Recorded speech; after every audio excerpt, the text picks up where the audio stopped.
अस्सलाम वालेकुम, खुश आमदीद। भली करे आया जी आया नू बखैर रागले नया दिन के साथ मैं हूं सैयद फैसल करीब और मेरे साथ है बहुत खुश महक असलम, क्योंकि इनके हाथ एक ऐसी चीज़ आ गई है जो आज मुझे पूरा दिन चिढ़ाती रहेगी। So let's keep that between us और शो का आगाज़ करते हैं। चलें जी, नया दिन है, नई सुबह, नया अज़्म है, बहुत सारी नेक तमन्नाएं हैं, नेक ख्वाहिशात हैं और हम चाहते हैं कि आप हमेशा से हंसते मुस्कुराते रहें, आपकी सुबह खुशगवार हो। मगर हम क्या करें, हमारे पास कुछ ऐसी खबरें होती हैं जो कि आपके साथ शेयर करना बहुत ज़्यादा ज़रूरी होती है। जैसे कि हम देख रहे हैं कि सैलाब की सूरत हाल है मुल्क भर में और अभी के तरात के मुताबिक मजमूई अमवात 1574 हो गई है।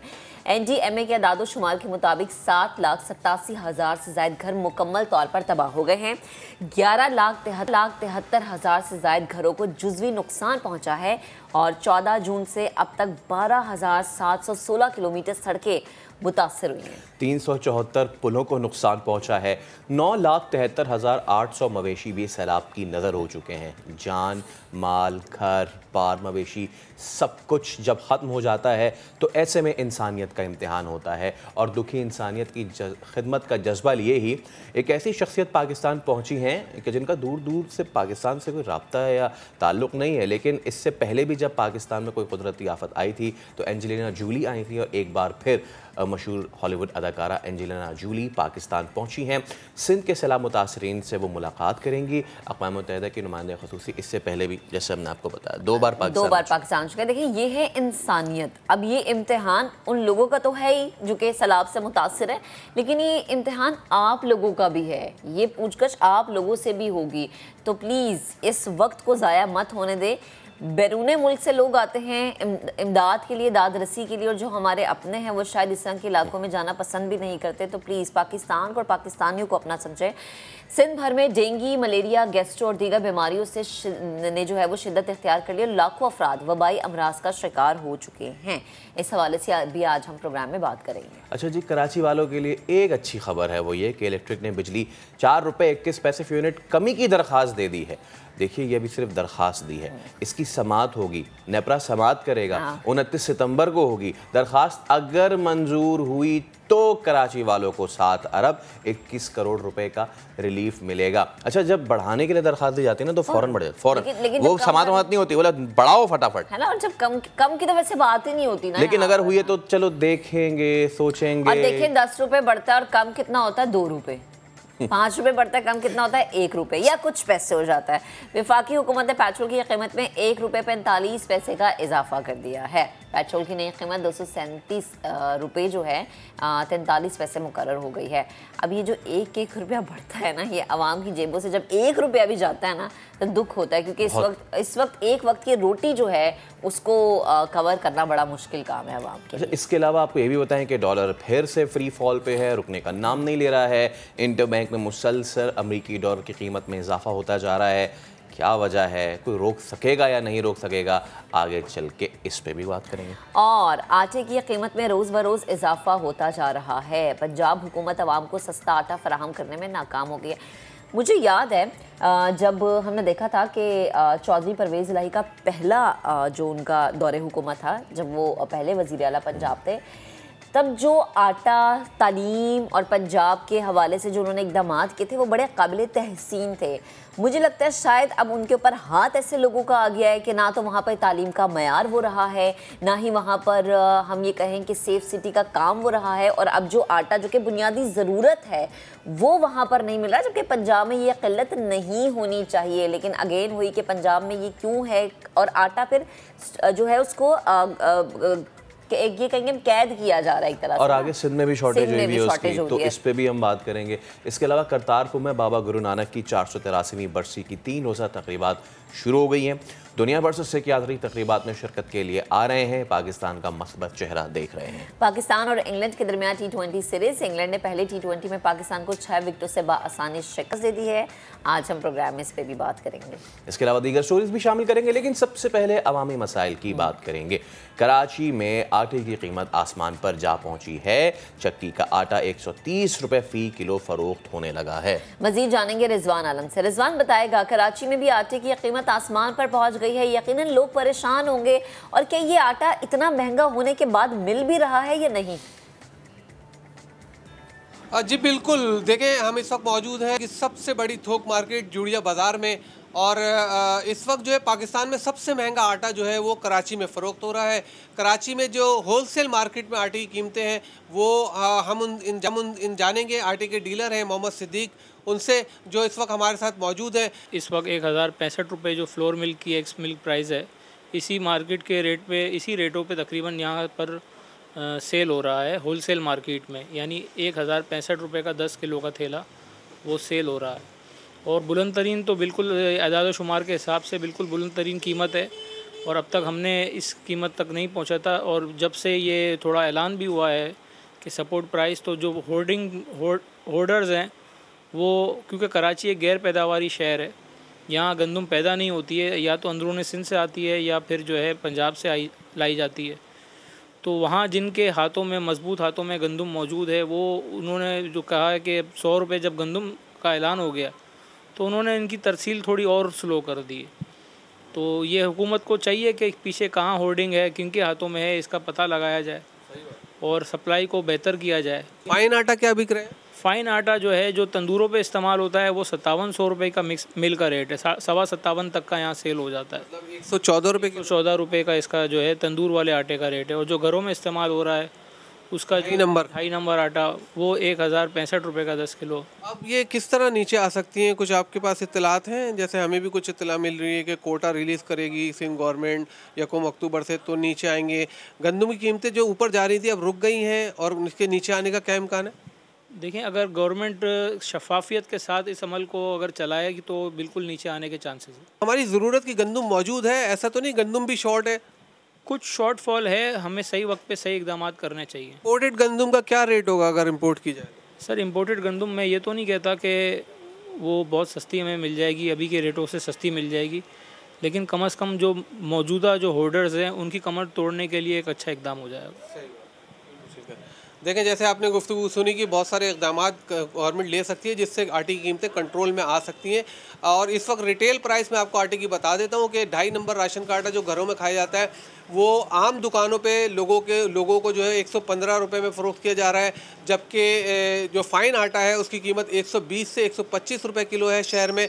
और जो चक्की का आटा है, गंदम छोटी चक्की का आटा होता है, सरा कहलाता है, ये 130 और 135 रुपये में फ़ी किलो में बिक रहा है आम दुकानों पर। जी, तो आपने ये सिचुएशन देख ली कराची से। अब हम ज़रा पूरे मुल्क की सिचुएशन भी देखते हैं, और लाहौर, कोयटा, पेशावर से हमारे नुमाइंदे हमारे साथ मौजूद हैं। सबसे पहले लाहौर का रुख करते हैं। उस्मान अलीम हमारे साथ मौजूद है। उस्मान, कराची तो गैर पैदावारी शहर है, तो यहाँ समझ आती है कि इतना ज़्यादा शॉर्टेज भी है।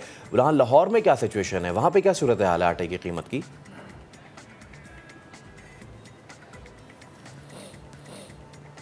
जी बिल्कुल, लाहौर समेत पंजाब भर में जो सस्ता आटा स्कीम थी वो पीटीआई सरकार की जानिब से ख़त्म कर दी गई है। और अगर लाहौर में आटे की बात की जाए तो 490 वाला 10 किलो का जो थैला था वो इस वक्त सरकारी रेट जो उसका है वो 648 रुपये पर जा पहुंचा है, जिसका बाकायदा नोटिफिकेशन जो है वो जारी कर दिया गया है। इसी तरह अगर 20 किलो वाले थैले की बात की जाए जो कि 980 रुपये में सरकारी कीमत थी, वो अब 980 से बढ़ाकर 1295 रुपये जो है वो कर दी गई है। लेकिन इन सरकारी रेट्स पर भी जो आटा है वो मार्केट में दस्तयाब नहीं है, इससे ज़ायद जो रेट्स हैं वो वसूल किए जा रहे हैं। जो 15 किलो वाला आटे का थैला है वो लाहौर में 1650 रुपये तक फ़रोख्त किया जा रहा है। इसी तरह अगर 20 किलो वाले थैले की बात की जाए तो वो 2000 से 2200 रुपये तक फ़रोख्त किया जा रहा है। अगर खुला आटा बात की जाए तो फ़ी किलो आटा जो है वो 105 से 110 रुपये तक फ़रोख्त किया जा रहा है। इसी तरह अगर फ़ाइन मैदे की बात की जाए जो कि तंदूरों में नान होता है तो वो 7400 रुपये का उसका बोरा था, जो कि इस वक्त 9000 रुपये तक पहुँच चुका है, जिसकी वजह से जो नान रोटी एसोसिएशन है उन्होंने जो आटे की कीमत की इजाफा है उसके पेश नज़र जो नान है उसकी कीमत में भी 10 रुपये और सादा रोटी की कीमत में भी 10 रुपये इजाफा करने का फैसला किया है, जिसका इतलाक आइंदा 1 हफ्ते के अंदर कर दिया जाएगा। और सादा रोटी जो है वो लाहौर में 20 रुपये में फ़रोख्त की जाएगी। इसी तरह जो नान है वो 30 रुपये में फ़रोख्त किया जाएगा, जो कि इस वक्त 20 रुपये में मिल रहा है। तो इस हवाले से शहरी जो है वो परेशान दिखाई दे रहे हैं कि सस्ता आटा जो है वो कहाँ पर मिल रहा है। इसके अलावा जो ज़िले इंतजामिया की जानिब से सस्ता आटा ग्रीन थैले थे जो कि शहर के मुख्तलिफ पॉइंट्स पर बेचे जा रहे थे, वो भी रेट में इजाफे के बाद स्टॉक कर लिए गए हैं, और जो कि 980 रुपये पर फ़रोख्त किए जाने थे वो इस वक्त जो है वो 1300, 1400 और 1500 रुपये तक भी फ़रोख्त जो है वो किए जा रहे हैं। शहरियों को कहीं भी उस्मान सस्ता आटा नहीं मिल रहा और शहरी परेशान है। परेशान होना बनता भी है। जाहिर है कि जब आप इंसान से रोटी तक छीन लेंगे तो वो क्या शिकवा करेगा, और शिकवे का कोई जवाब भी यहाँ पर नहीं मिलता। अब ज़रा हम रुक कर लेते हैं कोयटा का, जहाँ पर आटे के फे किलो कीमत में 35 रुपये का इजाफा हो गया। 20 किलो की बोरी 2600 रुपये तक जा पहुँची है। आप बताएगा कोयटा में क्या सूरत हाल है? कराची में भी आटा महंगा है, पंजाब में भी महंगा है, महंगा होने के साथ साथ मिल भी नहीं रहा। कोयटा में भी यही सूरत हाल है? शुक्रिया जी। कोयटा के हवाले से जो सूरत हाल है वो कुछ इस तरह है कि सैलाब के दिनों में जो है रास्ते बंद हो गए थे, जिसकी वजह से गंदम की तरसील जो है वो मुतासिर हुई थी। इस चीज़ का फ़ायदा उठा के जो आटे की कीमत है उसकी कीमत में जो है मनमाना इजाफा कर दिया गया, और जो 1900 रुपये वाला थैला था वो पहुंच गया है तकरीबन 2600 रुपये तक। यानी कि 1 किलो जो कीमत है उसमें जो इजाफा हुआ 95 रुपये से वो पहुंच गई है 130 रुपये फ़ी किलो तक। ऐसे जो शहरी हैं वो बहुत परेशान थे, मारे फिर रहे थे आटा लेने के लिए, लेकिन किसी जगह पे भी उनको आटा दस्तयाब नहीं था। इस हवाले से जब हमने फ्लोर मिल्स मालिकान से रब्ता किया तो उनका ये कहना था कि जो गंदम उन्हें मिल रही थी वो पहले था कोटा 10 लाख टन, लेकिन जब सैलाब की वजह से रास्ते बंद हुए, गंदम की तरसील मुतासिर हुई, तो जो गवर्नमेंट है उसने जो है कोटा ये कम करके 10 लाख से 2.5 लाख जो है वो टन कर दिया, जिसकी वजह से मजबूरन उन्हें भी कीमतें बढ़ाना पड़ी। फिर इसमें एक जो सबसे बड़ा फैक्टर था वो ये था कि यहाँ पे जो बिजली का निज़ाम है वो बहुत बुरे तरीके से मुतासिर हुआ था। चक्की मालिकान जो है वो ये कह रहे हैं, उनका ये कहना था कि बिजली ना होने के बायस भी जो है वो आटा नहीं पिसाई हो रहा था, जिसकी वजह से जो डिमांड है वो पूरी करने में मुश्किलात का सामना था। इस वजह से भी जो है कीमतों में इजाफा हुआ।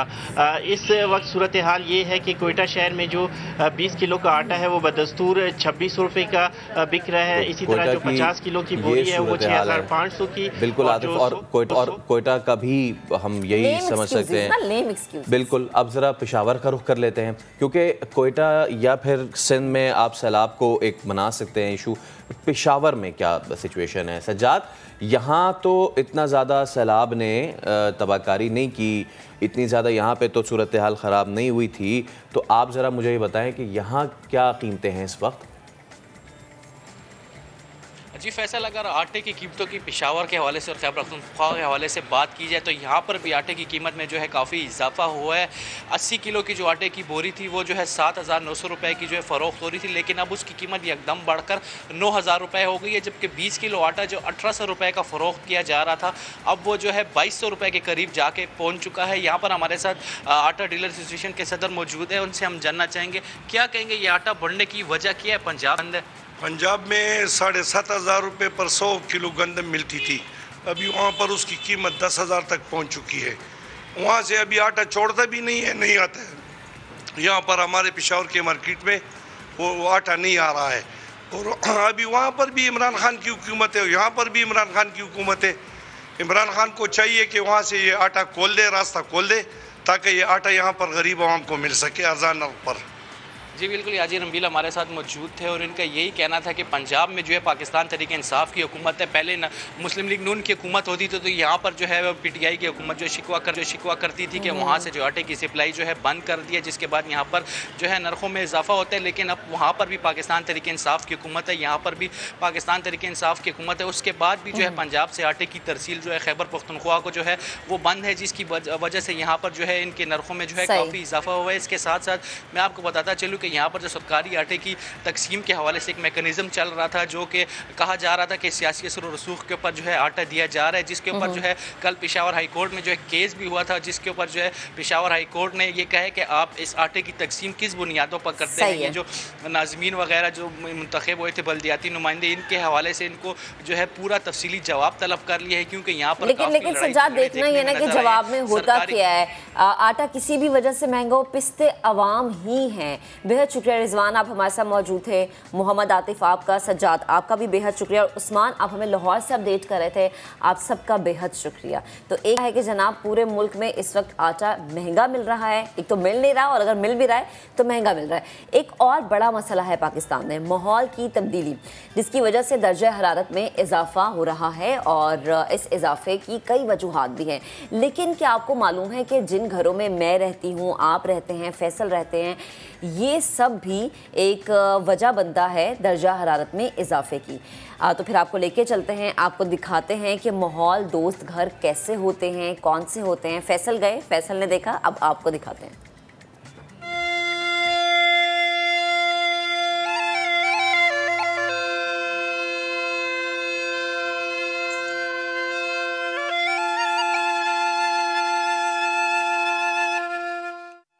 क्या आपको मालूम है कि ये घर मौसमियाती तब्दीली में एक बड़ा अहम किरदार अदा करते हैं?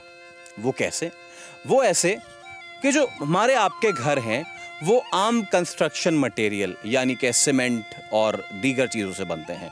सीमेंट बनाने में फैक्ट्री का धुआं माहौल को आलूदा करता है और इस तरह कार्बन एमिशन ज़्यादा होती है, यानी कि कंस्ट्रक्शन मटेरियल भी कार्बन एमिशन में बहुत बड़ा किरदार अदा करते हैं। लेकिन ये ऐसे घर हैं कि जो मौसम के दोस्त हैं, ये मौसमियाती तब्दीली में मनफी नहीं मस्बत असर रखते हैं, और वो ऐसे कि ये तमाम का तमाम तर इसमें मटेरियल कुदरत की तरफ से दिया हुआ है। यानी कि इसमें सीमेंट नहीं है, सीमेंट नहीं होगा तो कारखाने का धुआं नहीं निकलेगा, धुआं नहीं निकलेगा तो हमारे माहौल में गैसेस एमिशन और कार्बन एमिशन का नुकसान नहीं होगा। है ना मजे की बात?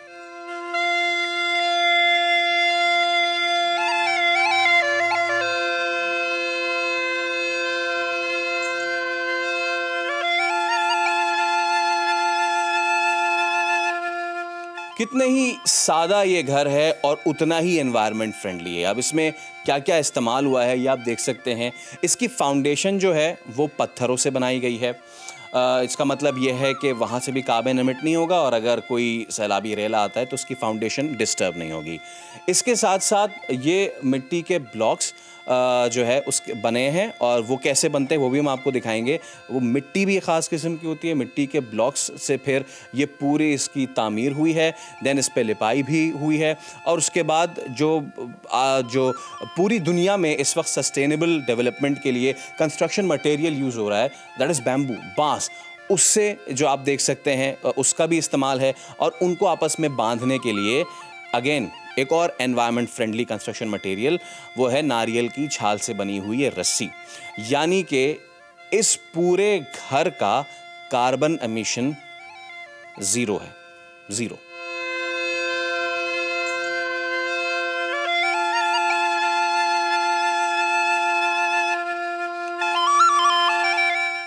जी, तो अब हम आ गए घर के अंदर। There you go. बाहर का जो टेम्परेचर है वो वार्मर है, गर्म है बनिस्बत इन कमरों के। आप जैसे ही अंदर दाखिल होते हैं आपको यहाँ पे ठंडक का एहसास होता है, और उसकी वजह भी यही आप ऊपर देख सकते हैं। अगेन जो कंस्ट्रक्शन मटेरियल ऊपर यूज़ किया गया है वो गर्मी को, हीट को अपने अंदर ट्रैप नहीं करता बल्कि उसको रिफ्लेक्ट कर देता है। ये एक कमरा है और ये लंबाई में बहुत ज़्यादा है, और इसी के साथ अगर हम दूसरे कमरे में भी आए तो दूसरे कमरे की भी ऐसे ही साख्त है। ये वो यहाँ भी अंदर कमरे में टेम्परेचर बाहर के मुकाबले में निस्बतन ठंडा है। और अभी मैं ये कमरे का मुआयना कर ही रहा था कि मुझे एक विंडो व्यू भी नज़र आया। भाई क्या बात है, वाह वाह। इसको खोलते हैं एंड देयर यू गो।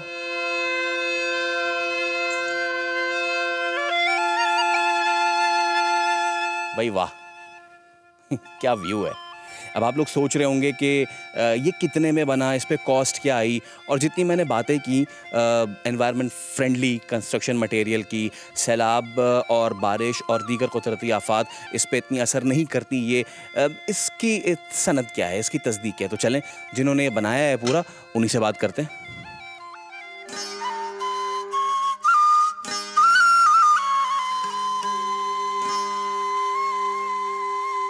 खुला मॉल ते मिठे चौल। अभी मिठे चौल का तो नहीं पता, लेकिन मॉल तो बड़ा खुला भी है। मॉल बहुत साफ़ सुथरा है। ये आइडिया कैसे जहन में आया, कितनी इसमें कितना वक्त लगा इसको तामीर करने में, लागत कितनी आई है, और ये कितना ज़्यादा सस्टेनेबल तो है लेकिन हमारे माशरे के हिसाब से प्रैक्टिकल कितना है, लोगों ने अब तक इसको अडॉप्ट कितना किया है, ये सब जानेंगे हमारे साथ इस घर के मेहमान सर शाहिद मौजूद हैं। अस्सलाम वालेकुम शाहिद साहब, कैसे हैं? ज़बरदस्त। ओके, तो शाहिद साहब ये इतना ज़बरदस्त आपने ये घर बनाया है, eco friendly, environment friendly, carbon emission नहीं होता यहाँ से। कब आपको जहन में ये आया कि यार अब इस तरफ काम करना चाहिए जहाँ पे दुनिया कर रही है और हम नहीं कर रहे? ये कोई 10 साल पहले, जब 2010 का फ्लड आया था, ये जो मैंने देखा था, ये जो घर बनाते हैं गांव में, इनका तरीक़ेकार ये भूल गए हैं। इनके वालिद और परदादा को सबको पता था कि मिट्टी का घर बनाने में कितने साल तक चल सकता है, और अभी तक हम लोग देख रहे हैं तो पुराने घर हैं, कम से कम 100 साल पुराने हैं। तो मैंने जब पढ़ाई करी थी फ्रांसीसी में, और उनने हमको सिखाया था कि एक तरीका होता है, जो आप ब्लॉक्स को कंप्रेस करें तो वो आप देख सकते हैं इधर सारा ये पूरी घर बनी हुई है इसी ब्लॉक से। हाँ, और बारिश हुई है यहाँ पर, हवा आप देखते हैं कितनी तेज़ होती है। जब तूफ़ान आता है तो आपका जो रेन है ना, हॉरिजॉन्टल रेन होता है इधर, तो ख़ुद देख सकते हैं कि यहाँ पर कितना नुकसान या फ़ायदेमंद क्या है ये मटेरियल इस्तेमाल करने में। और दूसरी बात है ये बांस, आप बांस को सही तरीके से ट्रीट करें, 50 साल चलेगा। अच्छा सर, शाहिद ने अभी बात की कि ये जो ब्लॉक्स हैं, अब ये ब्लॉक्स जो आम ब्लॉक है उसके मुकाबले में किस मटेरियल से बनता है, कितना ज़्यादा मजबूत होता है? चलें शाहिद साहब ज़रा वो हमें चल के दिखाएं। हाँ, चलें।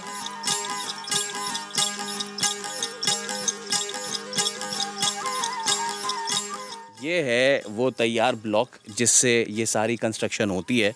ये एक ब्लॉक मशीन है और उस पर उन्होंने इस मिट्टी का ये ब्लॉक तैयार किया है। ये मिट्टी कौन सी है, ये ज़रा अब हम सर शाहिद से बात करते हैं। शाहिद साहब, मैं देख भी रहा हूँ कि ये ढेर भी लगा हुआ है, ये आम मिट्टी है या फिर ये कोई दूसरी साख की मिट्टी है? नहीं, ये मोरम कहते हैं इसको। अच्छा, इसको मोरम कहते हैं। इसमें थोड़े से पत्थर भी होते हैं छोटे छोटे, उसमें शामिल होने चाहिए, मगर आम मिट्टी नहीं है। ओके। अच्छा, ये ख़ास इस इलाके की होती है या ये बनाई जाती है? नहीं, ये इलाके में मिल जाती है। ये मेरे ख्याल में कोई 2-3 किलोमीटर यहाँ से मिला है, ये आराम से मिल जाती है। हाँ, मिल जाती है। सीमेंट वाला ब्लॉक ज़्यादा मजबूत है कि ये वाला? देखिए, मैंने टेस्ट करवाए हैं अपने लेबोरेटरीज़ में। हमारा जो ब्लॉक्स का इसको कहते हैं PSI, ये आता करीबन 1100। कंक्रीट का ब्लॉक है 800 से 900 तक। वाह, यानी कि अगर ये इससे 1.5 गुना ज़्यादा प्रेशर बर्दाश्त कर सकता है या 1 पॉइंट समथिंग। हाँ, करीबन। और एक चीज़ और है, इसका जो कंप्रेस करते हैं कंक्रीट ब्लॉक के अंदर, बगैर प्लास्टर लगाने के ऐसे आप रख दें तो जो पानी, जब बारिश होती है, पानी अंदर चला जाता है, इसमें कुछ नहीं जाता है। ज़बरदस्त। तो ये आपने देखा कि ये जो कंस्ट्रक्शन मटेरियल है उसके पीछे पूरी साइंस क्या है, और ये बारिश जो है ये इसको अफेक्ट क्यों नहीं करती, ये आपने बता दिया कि इस मिट्टी के जो ब्लॉक्स बनते हैं, इस मिट्टी के, उस मिट्टी में पानी ही पेनिट्रेट नहीं करता। क्या ये ज़बरदस्त बात है। अच्छा साहब, अगर आप हमें ज़रा एक विज़िट तो कराएं ना। हाँ, अच्छा शाहिद साहब, मैं बेस देख रहा हूँ कि ये बेस जो है ये पत्थर की बनी हुई है। हाँ। क्या यही वो वजह है कि जिसकी वजह से अगर कोई सैलाबी रेला आए तो अफेक्ट नहीं करता? सारे फाउंडेशन हमारे सब घर के ये 2-3 फुट का पत्थर का, इसको प्लिंथ कहते हैं। हाँ, और जो सैलाब आए तो इसको बचा देगा।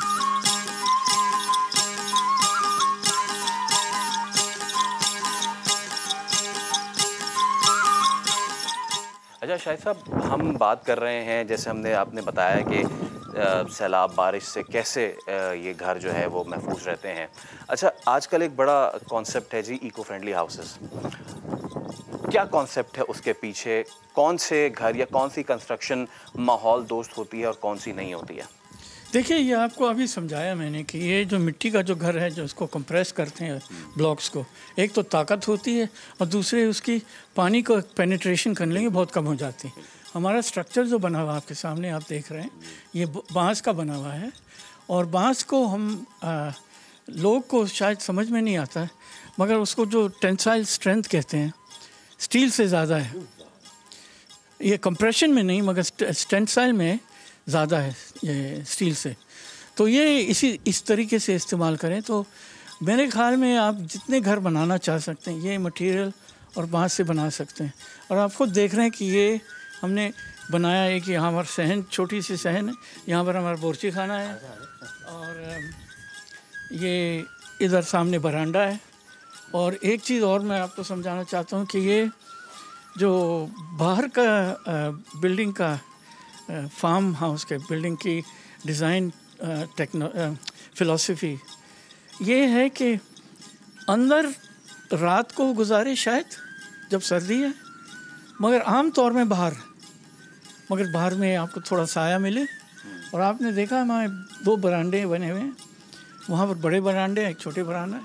अब रात को यहाँ पर इंसान सो सकता है, इधर बैठ सकता है, हवा इतनी तेज़ चल रही है, अंदर बैठने से क्या फ़ायदा।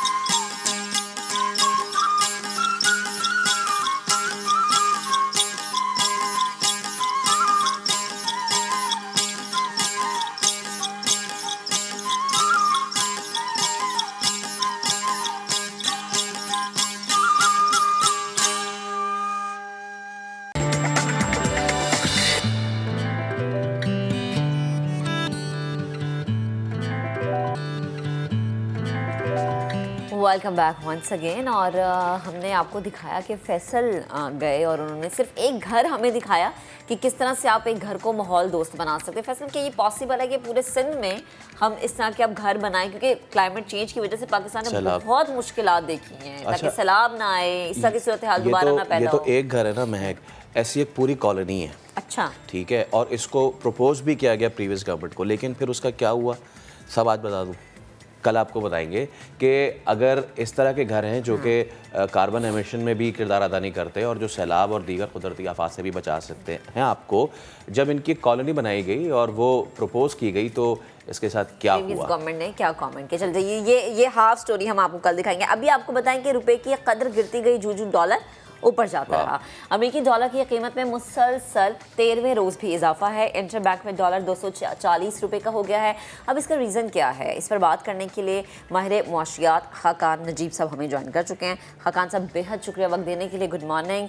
और बड़ा अच्छा लगता है जब भी हम आपसे बात करते हैं, क्योंकि आप छोटी छोटी जो चीज़ें बताते हैं ना कि अपने घर में आप लाइट जो है वो एक्स्ट्रा यूज़ ना करें, बच्चों को पूलिंग के थ्रू आप स्कूल भेजें, लेकिन ये जो डॉलर बढ़ रहा है इसको कंट्रोल कैसे करना है और इसकी रीज़न क्या है बढ़ने की वजह, आपको क्या लगती है? और ये क्या जहां पर बढ़ चुका है वहीं पर फुल स्टॉप लगेगा, इसके बाद नीचे आ जाएगा या मजीद बढ़ेगा?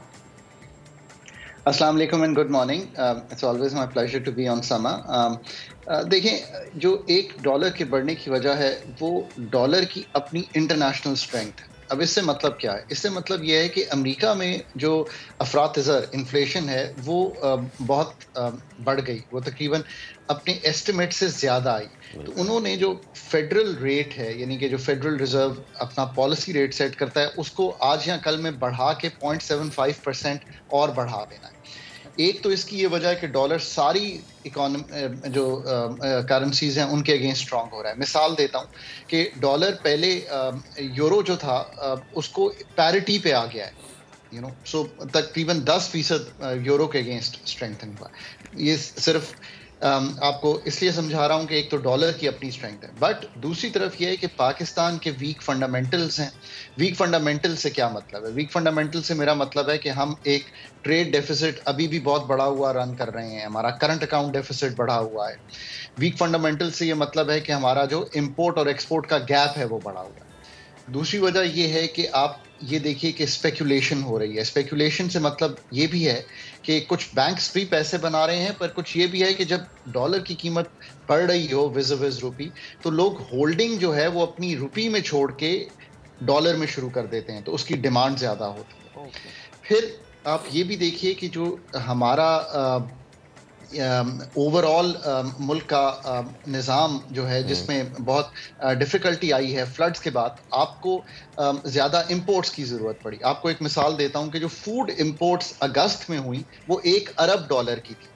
ये $1 अरब नॉर्मली 600-700 मिलियन डॉलर हुआ करता था। सो हमें ज़्यादा फूड इंपोर्ट्स करना पड़ी।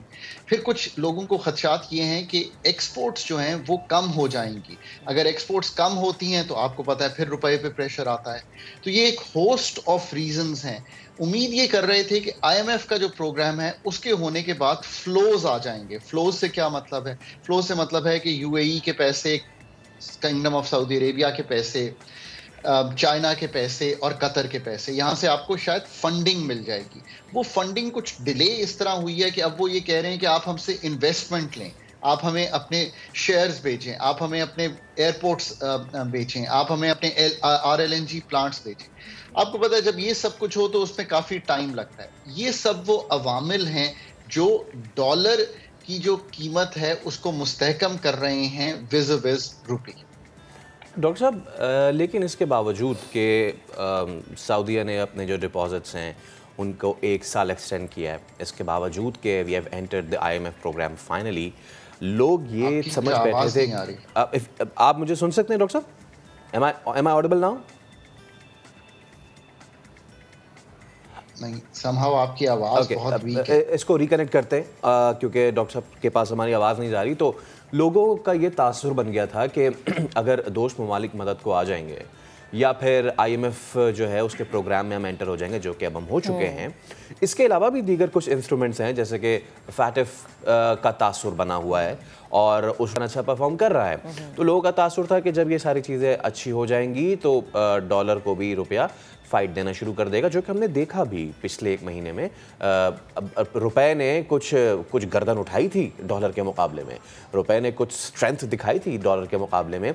तो लेकिन फिर हुआ क्या, यही हम डॉक्टर खाकान से पूछते हैं। डॉक्टर साहब, we entered the IMF programme, सऊदीया चीन सब हमारी मदद कर रहे हैं, लोगों का आम तासुर था जब ये सारी चीज़ हो जाएगी तो फिर हम डॉलर के पर काट देंगे। नहीं हुआ ये, क्यों? क्या ये कोई मज़ीद इकोनॉमिक इंस्ट्रूमेंट्स हैं डॉलर को काबू करने के लिए या फिर फ्री फॉल ही होता रहेगा? ये आपका बड़ा अच्छा सवाल है। IMF के बाद बिल्कुल ये उम्मीद थी कि ऐसा हो जाएगा, बट चूंकि फंड फ्लोज उस तरह नहीं आए, अब इसको हम सब चाहते हैं कि एक डिसऑर्डरली मूवमेंट जो है वो ना हो, क्योंकि इसका इन्फ्लेशनरी इम्पैक्ट भी होता है और एक्सपेक्टेशंस ऑफ जो हमारे इकोनॉमिक प्लेयर्स हैं वो ये होती हैं कि शायद इकोनॉमी में स्ट्रेंथ नहीं है। सो हम इसको एक कदर को एक ऑर्डरली मूवमेंट में देखना चाहते हैं। इसके लिए सबसे बढ़ के ये है कि हमें इस वक्त जो डॉलर लिक्विडिटी क्रंच, ये इससे मेरा क्या मतलब है, पाकिस्तान में इस वक्त जो इनफ्लो ऑफ डॉलर्स है वो वीक है और जो आउटफ्लो ऑफ डॉलर्स है वो स्ट्रांग है, यानी कि डिमांड साइड स्ट्रांग है, सप्लाई साइड वीक है। हमें अपनी सप्लाई साइड को स्ट्रेंथन करना है। इसकी कुछ चलें खुशखबरी हम ये देते हैं कि एक for example Asian development bank जो है हमें $1.5 अरब के करीब एक फैसिलिटी दे रहा है और ये अक्टूबर के एंड में शायद हमें मिल जाएगी। ये एक काउंटर सिक्लिकल फैसिलिटी है। सो इस तरह के फ्लोज क्रिएट करने हैं। मुझे उम्मीद है कि फ्लड्स में हमें कुछ इमदाद जो है मल्टीलैटरल यानी कि वर्ल्ड बैंक से आ जाएगी, IDB से आ जाएगी, कुछ UN की अपील से आ जाएगी, कुछ हमारी कंट्रीज दे देंगी, इनको लाना है। साथ साथ हमें इंपोर्ट को थोड़ा सा कर्ब रखना है, यानी कि इंपोर्ट पे इन द फ्यू डेज कर्ब रखना है, इन द फ्यू मंथ्स कर्ब रखना है। और यहाँ आके जो बिल्कुल सही आप लोगों ने शुरू किया कि मैं हमेशा कहता हूँ, देखिए सबसे बड़ा इंपोर्ट बिल है $23 अरब, $23 बिलियन। आपकी पूरी इंपोर्ट्स $80 अरब की हैं, उसका 1/4 यानी कि 25% is just oil and petroleum imports, energy imports.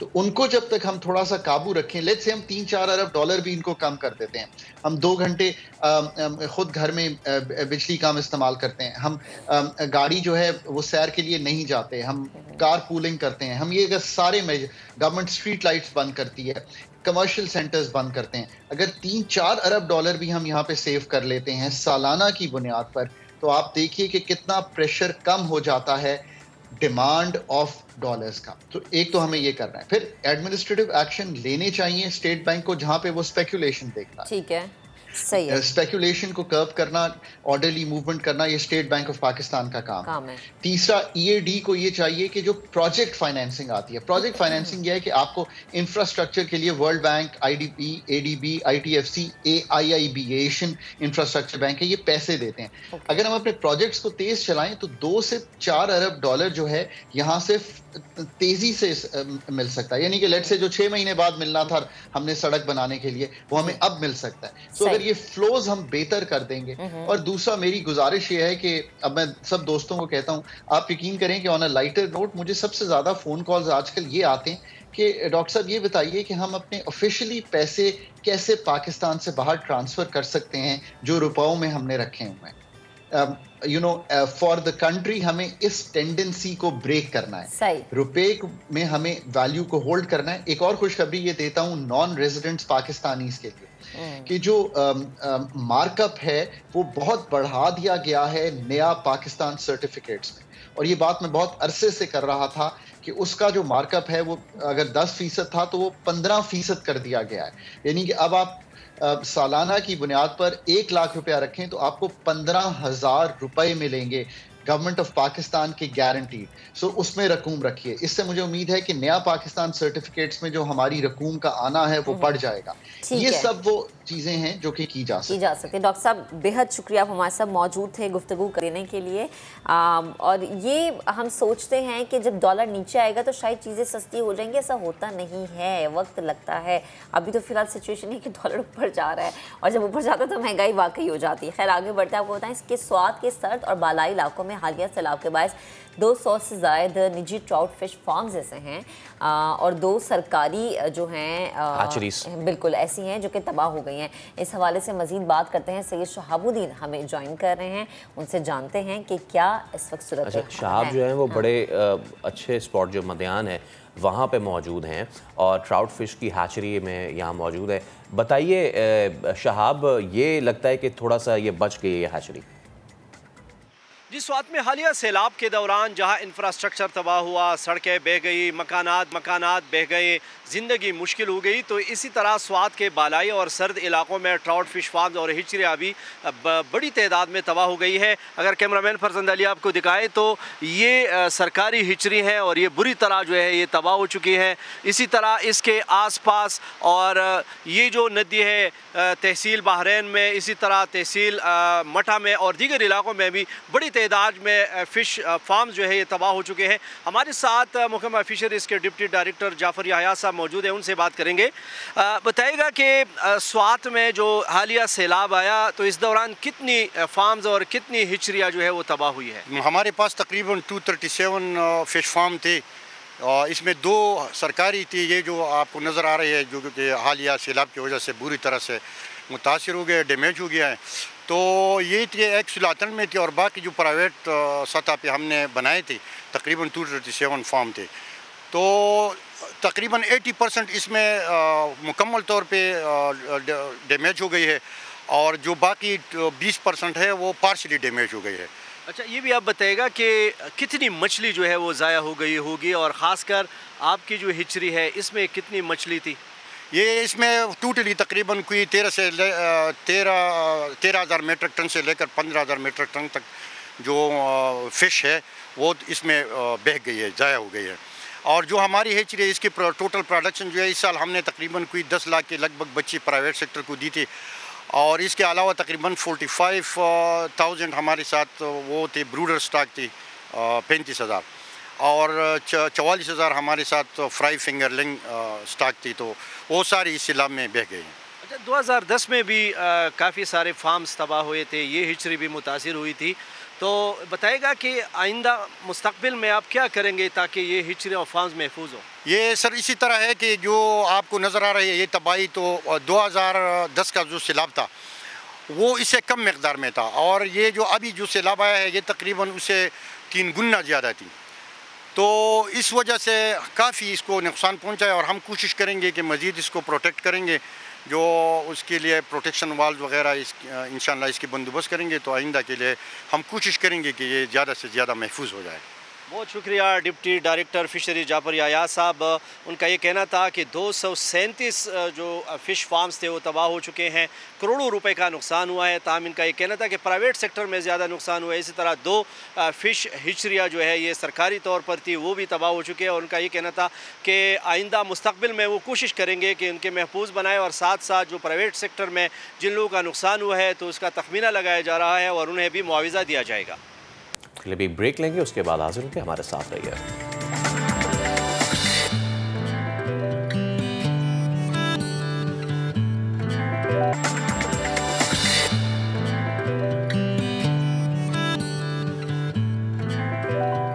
Welcome back. वज़ीर आज़म शहबाज शरीफ इस वक्त अमरीका में मौजूद हैं और आज IMF और वर्ल्ड बैंक के हुकाम से मुलाकातें करेंगे। इसके अलावा शहबाज शरीफ की किस किस से मुलाकात होगी, बात करेंगे न्यूयॉर्क में मौजूद अपने नुमाइंदे यासिर फिरोजलाट से। यासिर। जी, पाकिस्तानी वज़ीर आज़म शहबाज शरीफ और पाकिस्तानी वज़ीर ख़ारजा बिलावल भुट्टो ज़रदारी अपने मसरूफ़ तरीन दिन गुजार रहे हैं अमरीका में। यहाँ उनकी दिन भर जो है वो मुख्तलिफ़ सरबराहान मुमलिकत से मीटिंग्स होती रहीं। हमने देखा कि आज भी जो है वो उनकी आखिरी मुलाकात जो तकरीबन हुई वो अमरीका के जो नुमाइंदे बराए मौसमियाती तब्दीलियाँ जॉन कैरी, उनसे मुलाकात हुई, जिसमें वस्ती एशिया के जो नुमाइंदे हैं डोनाल्ड डू वो भी शरीक थे और वज़ीर ख़ारजा भी और वज़ीर दिफा भी मौजूद थे। उसमें जो पाकिस्तान में सैलाब की सूरत हाल है उस पर भी बात हुई और दुनिया भर में जो मौसमियाती तब्दीली है उससे मुताल्लिक़ गुफ्तगू हुई। वज़ीर आज़म शहबाज शरीफ का आज भी इंतहाई अहम दिन होगा।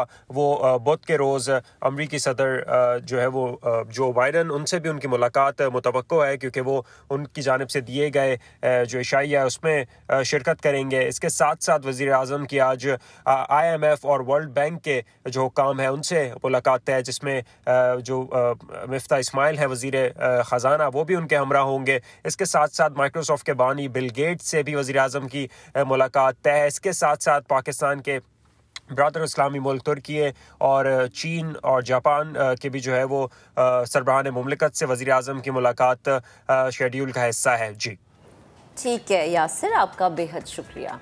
अब ज़रा आगे बढ़ते हैं और कराची का रुख करते हैं। कराची का इलाका है सफोरा, जहां पर स्कीम 33 और 34 का इलाका इंतज़ामिया की तवज्जो का मुंतज़िर है। यहाँ की सड़क महीनों से उधड़ी हुई है और बन नहीं पा रही। मकीन किस तरह गुजरते हैं ये बताएंगे खुर्शीद आलम अपनी रिपोर्ट में। मैं इस वक्त मौजूद हूँ स्कीम 33 में और स्कीम 33 में मुख्तलिफ सोसाइटियों तक जाने वाला रास्ता बहुत ख़राब है। कहीं कच्चा रास्ता है, कहीं गड्ढे हैं तो कहीं पानी है। यहाँ के मकीन किस तरह ज़िंदगी गुजारते हैं और किस तरह हिचकोले खाते हुए सफ़र करते हैं, जानते हैं, मालूम करते हैं उन्हीं की ज़बानी।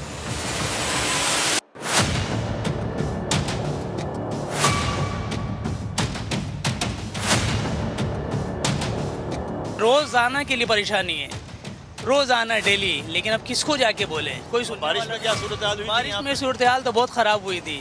ये रोड पे जाने के लिए बहुत परेशानी थी, उधर से इधर से बहुत ज़्यादा परेशानी थी, लेकिन लोगों ने बस ऐसी छोड़ दी है, खुदाई किया और छोड़ दी। गाड़ी भी ख़राब होती है और काम भी निकलता है और तकलीफ़ भी होती है। जितनी गाड़ी को होती है उतनी दिल को तकलीफ़ भी होती है। अब करीब में चला रहे हैं, अब मजबूरी है, रोज़ी करनी है, राइड उठाने के लिए चले जाते हैं। बाकी हालात तो कराची के आपके सामने, हर गली में जाते हैं, हर गली में खड्डा, पानी। गाड़ी से ज़्यादा तो अज़ियत हमें मिलती है। सड़क तो बहुत ख़राब है, यहाँ पे कोई इंतज़ामिया नहीं है, कोई यहाँ पे जब बारिश लगती है तो बहुत गंदगी होती है और हमें बहुत प्रॉब्लम होती है बच्चों को स्कूल में आने जाने में, तो यहाँ पे कोई ठीक करवाने वाला नहीं है। डिपार्टमेंट के लोग आए, सर्वे वगैरह किया है, अभी बीच में ये आपके सामने आपने देखा, इस तरफ उस तरफ देखें आप, कुछ इन्होंने मेरे ख्याल से सफाई वगैरह कराई थी, उसके बाद फिर ये वही हाल है। पूरा रोड यहाँ से इस एंड से उस एंड तक देखें आप, ख़राब हो रहा है।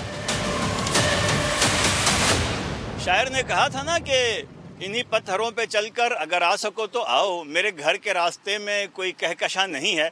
लगता ऐसा है कि इस इलाके के रास्ते भी इसी तरह के हैं कि अब यहाँ के लोगों को इस शेर में थोड़ी तरमीम करनी पड़ेगी कि इन्हीं पत्थरों, कीचड़ों और मलबों से गुजरकर अगर आ सको तो आओ, क्योंकि मेरे घर के रास्ते में कोई कहकशा नहीं है। डिपार्टमेंट वाले आते हैं, सर्वे करते हैं, चले जाते हैं, लेकिन एक छोटी सी सड़क जो गालिबन 1.5 किलोमीटर की होगी अब तक नहीं बना सके, और दावा है गुड गवर्नेंस का। कैमरामैन अली मुशर्रफ के साथ खुर्शीद आलम, समा, कराची। आगे बढ़ते हैं। जदीद डिजिटल दौर में जहां ऑनलाइन पढ़ाई, ऑनलाइन ख़रीदारी का रुझान बढ़ा, वहीं घर बैठे इलाज मुआवजे के लिए टेलीमेडिसिन की सहूलत ने लोगों की ज़िंदगियां जो है वो आसान की हैं। पाकिस्तान की ऐसी ही टेलीमेडिसिन डिजिटल ऐप सेहत कहानी है। मशहूर बैनुल अक़वामी जरीदे फॉर्ब्स एशिया की 100 बेहतरीन कंपनीज में अपनी जगह बनाने में ये कामयाब हुई है और पाकिस्तान का नाम रोशन किया है। इस वक्त हमारे साथ मौजूद है सेहत कहानी की founder members doctor Iffat Zafar Aga और डॉक्टर सारा सईद खुरम। तो हमारे साथ स्टूडियोज़ में मौजूद हैं, शामिल गुफ्तगू करते हैं, वेलकम करेंगे, गुड मॉर्निंग कहेंगे। अस्सलाम वालेकुम, कैसी हैं आप दोनों? बिल्कुल ठीक है। अच्छा, बड़ा ज़बरदस्त काम है ये और बड़ा यूनिक है। मुझे बताएं कि ये सेहत कहानी, सबसे पहले तो मुझे ये समझने की ज़रूरत है ये काम किस तरह से करता है। सो बेसिकली ये एक टेलीमेडिसिन बेस्ड प्लेटफॉर्म है। अच्छा। या एक डिजिटल प्लेटफॉर्म है। तो कोई भी शख्स ऑनलाइन जाके कंसल्टेशन ले सकता है। हम 2 तरीके से ये काम करते हैं। सो देही इलाके, रूरल कम्युनिटीज़ में हम नर्स असिस्टेड टेलीमेडिसिन क्लिनिक्स बनाते हैं। तो नर्स क्लिनिक के अंदर मौजूद होगी और डॉक्टर्स ऑनलाइन होंगे, तो पेशेंट कोई अगर आएगा तो नर्स फैसिलिटेट करेगी कंसल्टेशन कराने में, इसलिए कि वो लोग डिजिटली इतने लिटरेट नहीं होते या एक ट्रस्ट फैक्टर थोड़ा कम होता है। बट शहरी आवाम के लिए, आपके और मेरे जैसे लोगों के लिए एक मोबाइल ऐप है, कोई भी प्ले स्टोर पे जाके डाउनलोड कर सकता है और एक डॉक्टर को एक्सेस कर सकता है 60 सेकंड्स के अंदर। अच्छा, जैसे मैंने ये ऐप अपने मोबाइल में डाउनलोड की और मैंने एक गायनाकोलॉजिस्ट, मुझे एक रिक्वायर है कि मुझे जी किसी गायनाकोलॉजिस्ट से मुझे बात करनी है, और फिर मैं वहाँ जाके क्या करूँगी, गायनाकोलॉजिस्ट का या तो नाम लिखूँगी या मुझे खुद ब खुद एक्सेस मिल जाएगी? सो आप सिम्टम भी लिख सकती हैं। अच्छा, आप स्पेशलिटी भी लिख सकती हैं, आपको क्या कंप्लेन है आप वो भी लिख सकती हैं। उसके तहत आपके पास एक लिस्ट ऑफ डॉक्टर्स अवेलेबल मिल जाएगी। ओके। वो डॉक्टर्स जो उस वक्त ऑनलाइन हैं या वो डॉक्टर्स जिनकी अपॉइंटमेंट भी आप ले सकती हैं, तो चाहे जनरल फिजिशियंस हों चाहे स्पेशलिस्ट हों, वो सारे आपको वहाँ पे अवेलेबल मिल जाएंगे। ओके, सो मीनवाइल हम बात कर रहे हैं, तो मैं इनका जो ऑनलाइन है दैट्स सेहत कहानी ऐप, राइट? जी, सेहत कहानी ऐप। सेहत कहानी ऐप, और ये इस तरह का जी बिल्कुल। ठीक, तो जब तक मैं अगला सवाल करूँ तब तक तो ये इंस्टॉल हो ही जाएगा। अच्छा डॉक्टर साहब, अब ये एक खिदमत खल्क भी है, ठीक है, बट अगर इसको इंटरनेशनली अक्लेम किया जाए इसको और बैनुल-अक़वामी सतह पे इसकी पजीराई हो, तो इससे बेहतर तो और कोई बात ही नहीं हो सकती। व्हाट्स योर फीलिंग कि जब ये फोर्ब्स पे लिस्ट हुआ है? आई थिंक बहुत ही प्राउड फीलिंग थी। पाकिस्तान से इस साल एक ही कंपनी सेलेक्ट हुई है, विच इज़ सेहत कहानी, और इससे भी ज़्यादा बड़ी हमारे लिए प्राइड की बात यह है कि it's a female led company that's made its place. It's also a health tech company, लेकिन फीमेल लेड बिजनेसेस पाकिस्तान में बहुत कम है। तो जब भी ऐसी कोई स्टोरी सामने आती है तो I think it gives inspiration to a lot of other female entrepreneurs जो अपनी अपनी फील्ड में बहुत काम करना चाहती हैं। So I think it was a feeling of more pride for us. So I have downloaded, मैं तो मैंने डाउनलोड कर लिया है।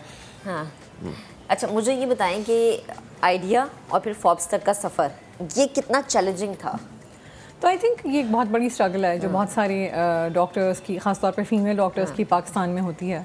हम अगर नंबर्स की बात करें 245,000 लाइसेंस डॉक्टर्स हैं पाकिस्तान में, बट सोशल कल्चरल रीजंस की वजह से इसमें से 80% फीमेल डॉक्टर्स होती हैं, बहुत सारी काम नहीं कर पाती। तो जब हम नंबर्स देखते हैं ऐसा लगता है सिर्फ 40% ever come back to practice. एक और बहुत बड़ा चैलेंज जो पाकिस्तान फेस करता है वो ये है कि तकरीबन 15 से 18% डॉक्टर्स, वेदर मेल्स और फीमेल्स, पाकिस्तान से बाहर चले जाते हैं बेहतर अपॉर्चुनिटीज़ के लिए। सो आई थिंक वी बोथ हैं मेडिकल डॉक्टर्स, कहीं ना कहीं अपने लाइफ जर्नीज़ में हमने भी एक स्ट्रगल फेस की है कि अच्छा प्रोफेशन को चूज़ करना चाहिए या फैमिली को चूज़ करना चाहिए। सो उससे हमें ऐसा लगा कि ये एक ऐसी चीज़ है कि अगर आप ऑनलाइन एक अपॉर्चुनिटी दे सकें डॉक्टर्स को तो बहुत सारे डॉक्टर्स की मदद हो सकती है। ये इतनी ज़बरदस्त बात है क्योंकि पूरी दुनिया अब डिजिटल की तरफ जा रही है, और बिल्कुल जैसा कि आपने कहा, you being female, you being doctors, you being Pakistanis, इस कल्चर में रहते हुए बहुत सारी चीज़ें बैलेंस करनी पड़ती हैं। अच्छा, अब आपकी टीम कितने लोगों पे मुश्तमिल है? कोई फीस भी चार्ज करते हैं डॉक्टर्स जब कोई ऑनलाइन इस तरह मशवरे दे रहे होते हैं? देखिए, सेहत कहानी एक मल्टी फोकस ऑर्गेनाइजेशन है। तो हमने जिस तरह इफ़त ने आपको बताया, हमने लो इनकम कम्युनिटीज़ में क्लिनिक्स बनाए हैं। हर क्लिनिक में हमारा एक अपना कोऑर्डिनेटर होता है, एक फ़ीमेल मोबिलाइज़र होती है और एक नर्स होती है। फिर हमारी जो एप्लीकेशन है, जो अर्बन यूज़र्स हैं वो कंज्यूमर्स भी यूज़ करते हैं। तो फॉर एग्जांपल आपने अभी डाउनलोड किया, आप यूज़ कर सकते हैं। लेकिन हमने एक और चीज़ की है कि हम कंपनीज़ के एम्प्लॉइज़ और उनकी फैमिलीज़ को भी ये कवरेज देते हैं, क्योंकि बहुत सारे पेशेंट्स को पाकिस्तान में ओपीडी कवरेज नहीं मिलती उनकी इंश्योरेंस कंपनी से। तो ये एक यूनिक मॉडल है जो सेहत कहानी ने मिलकर इंश्योरेंस कंपनीज़ के साथ डेवलप किया है। तो इस वक्त सेहत कहानी के पास 520 कॉर्पोरेट्स हैं, and we are the leading player in corporate telemedicine in Pakistan, as well as we have the largest network of telemedicine clinics. और ये किस शहर या किस इलाके में है? तो जो क्लिनिक्स हैं हमारे वो across all 4 provinces and even Azad Jammu and Kashmir, हमारे रूरल एरियाज़ में क्लिनिक्स हैं। अगर आप सिंध की बात करें तो सखर, टंडवाला यार्ड, ठट्टा, उमरकोट, इन सब जगह पे हमारे क्लिनिक्स हैं। मुल्तान, मानसेरा, लोरालई, खुजदार, और अब AJK में भी हमने शुरू किया है। अगर आप अर्बन एरियाज़ की बात करें तो 23 सिटीज़ में हमारे पेशेंट्स हैं जो ऐप को यूज़ करते हैं, लेकिन the app is available nationally.